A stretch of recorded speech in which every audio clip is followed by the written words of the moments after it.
नमस्कार दोस्तों, स्वागत, प्रणाम, अभिनंदन, वणक्कम आप सभी लोगों को। मैं अनिल पांडे अहमदाबाद गुजरात से आप सभी लोगों का तहे दिल से स्वागत करता हूं।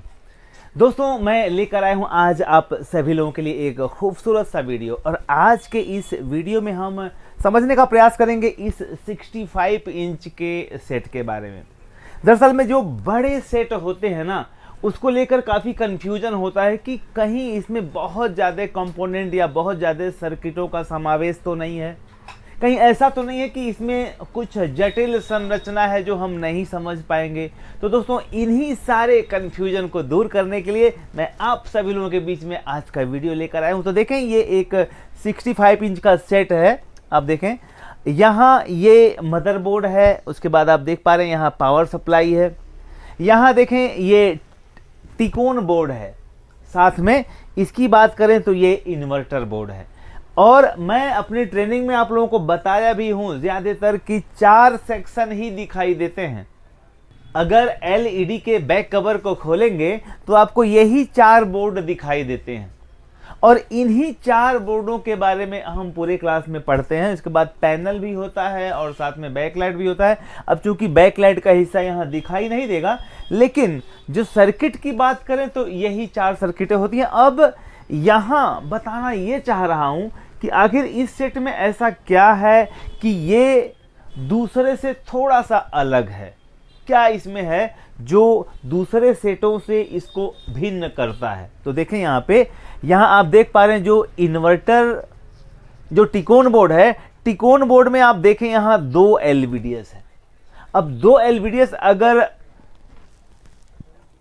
टिकोन बोर्ड में है तो यहाँ मदरबोर्ड भी इसका अलग होगा। मदरबोर्ड में देखें 2 एलवीडीएस यहाँ से निकलता हुआ नजर आ रहा है। देखें, एक ये है और एक ये, 2 एलवीडीएस आप यहाँ से देखते हुए जा सकते हैं। देखें, यहाँ 2 एलवीडीएस इसमें लगा है इसके टिकोन बोर्ड में। अब पहला तो एक ये कंफ्यूजन है कि इसमें 2 एलवीडीएस है, और दूसरा एक कंफ्यूजन और देखें। दूसरा कंफ्यूजन ये कि ये जो इन्वर्टर बोर्ड है, बैक लाइट को ऑन करने के लिए इन्वर्टर बोर्ड होता है, आपको पता है। तो इन्वर्टर बोर्ड और टिकोन बोर्ड में से एक कनेक्शन आपको दिखाई दे रहा है। यहाँ देखें, रेड कलर का ये जो कनेक्शन है, ये रेड कलर का जो कनेक्शन है, ये टिकोन बोर्ड और इन्वर्टर बोर्ड को आपस में जोड़ रहा है। अब सवाल ये खड़ा हो जाता है कि टिकोन बोर्ड और इन्वर्टर का आपस का क्या संबंध है। इन दोनों सर्किटों का तो अभी तक कहीं समन्वय पढ़ा ही नहीं गया। आपको पढ़ाया गया है कि जो इन्वर्टर है वो बैकलाइट को ऑन करने के लिए होता है, जो टिकोन बोर्ड है वो पैनल के लिए, पैनल को एक्सेस करने के लिए बोर्ड होता है। तो अब ये सवाल होता है कि ये जो दोनों आपस में, दोनों के संबंध जुड़े हुए हैं, वो किस लिए हैं। और इन्हीं कंफ्यूजन के बारे में मैं बताना चाहूंगा कि ये जो 2 आपके एलवीडीएस दिख रहे हैं, जो 2 एलवीडीएस आपको यहाँ दिखाई दे रहे हैं, तो मैं बताना चाहूंगा ये 120 हर्ट्ज की पैनल है। जो इसमें पैनल 65 इंच की लगी है, पैनल का नंबर आप देखें यहाँ पे T650HVDO, ये पैनल का नंबर है।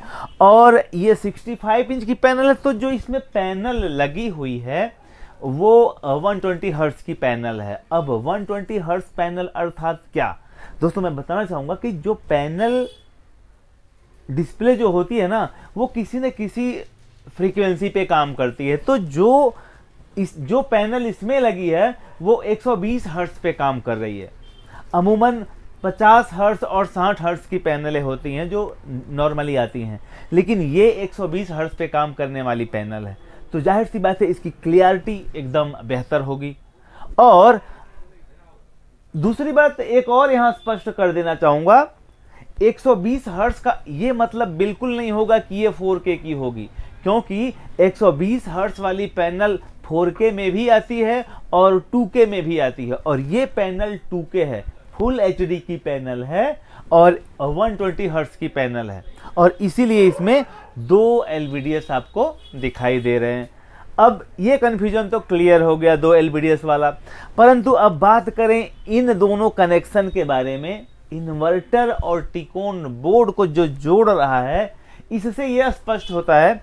आपको पता है कि एक सेट होता है मोशन इफेक्ट वाला। मोशन इफेक्ट क्या? मोशन इफेक्ट अर्थात कि जो स्क्रीन में आप देख रहे हैं एक्चुअल पिक्चर देख पाना।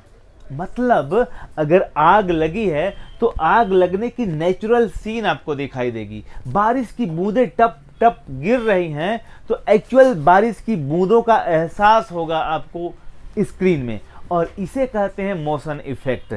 तो ये जो कनेक्शन है, यहाँ टिकोन बोर्ड आपको पता है कि पैनल को ड्राइव करता है, और टिकोन बोर्ड पैनल को ड्राइव करता है, अर्थात वहां पे जो सीन क्रिएट हो रही है वो टिकोन बोर्ड से क्रिएट हो रही है, और उसी सीन के अकॉर्डिंग यहाँ जो बैकलाइट का फंक्चुएशन होता है वो उसका निर्धारण होता है, और इसीलिए जो स्क्रीन पे हमें परिणाम दिखाई देता है एकदम नेचुरल दिखाई देता है, और उसी को कहते हैं मोशन इफेक्ट वाले सेट। अगर आप इसको निकाल देंगे तो बैकलाइट में जो मोशन इफेक्ट का फीचर है वो आपको नहीं मिलेगा, वो खत्म हो जाएगा। बैकलाइट तो जलेगी क्योंकि बाकी कनेक्शंस तो इसके लगे हैं।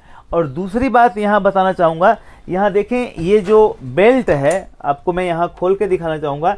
यहाँ बैकलाइट का जो कनेक्शन है इस बेल्ट के माध्यम से यहाँ पे लगा हुआ है, और मुझे लगता है कि अगर हम इसको ओपन करेंगे तो आप और बेहतर तरीके से इसे समझ पाएंगे।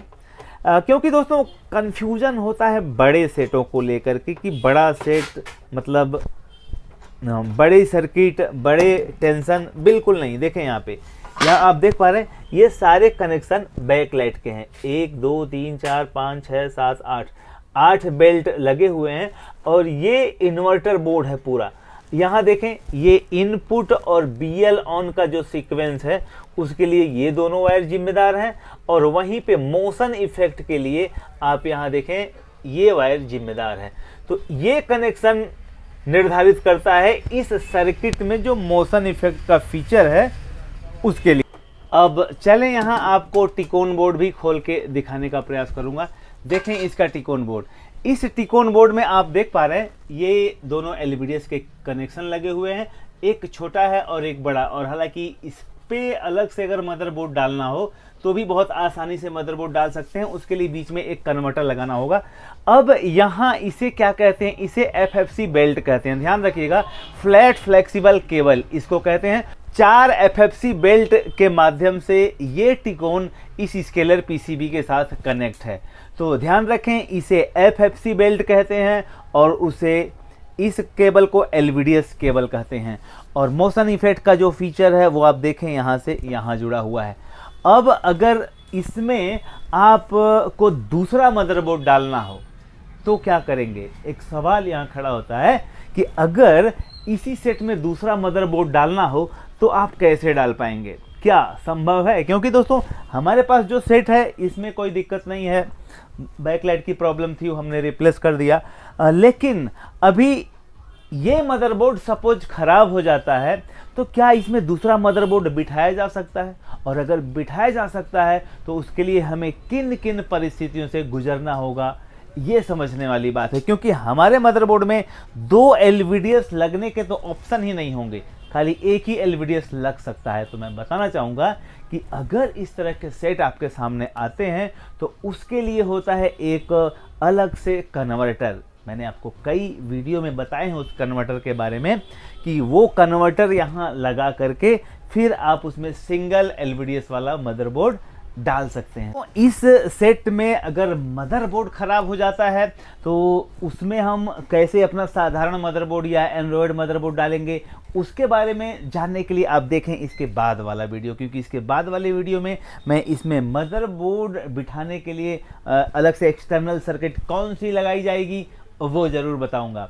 तो दोस्तों लास्ट में जाते जाते कहना चाहूँगा कि समय कभी इंसान को सफल नहीं बनाता है, समय का सही उपयोग इंसान को सफल बनाता है। चेक करें आप, क्या आप समय का सही उपयोग कर रहे हैं? अगर नहीं कर रहे हैं तो करना शुरू कर दें। Thank you very much.